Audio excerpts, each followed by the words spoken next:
વાત કરીએ ભાવનગરની ડુંગળીને લઈને શક્તિસિંહ ગોહિલનું નિવેદન સામે આવ્યું છે।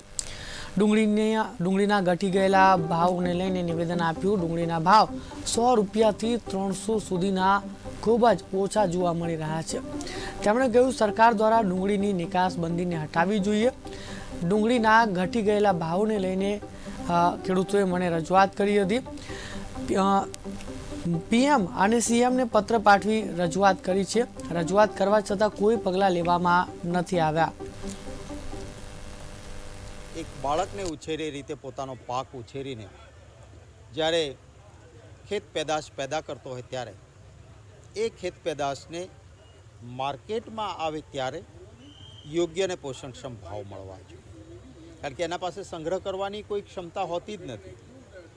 સંગ્રહખોરો સંગ્રહ કરે ને પછી માલામાલ થાય ને ખેડૂતના ઘરમાં ખેત પેદાશ આવે ત્યારે ભાવ ન હોય, આવી નીતિ સરકારની ન જોઈએ। ડુંગળીની અત્યારે નિકાસબંધી કરી છે। હું આજે ભાવનગરમાં છું।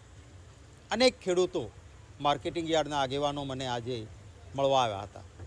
એમની વાત હતી કે 5 રૂપિયે કિલો ડુંગળી વેચાઈ રહી છે। અમે સાહેબ ખેતરમાંથી ડુંગળી કાઢીને માર્કેટિંગ યાર્ડ સુધી લાવીએ, એની મજૂરીને ભાડું પણ ન પોસાય, આવી સ્થિતિ છે। આ વારંવારની રજૂઆત ખેડૂતોની હતી।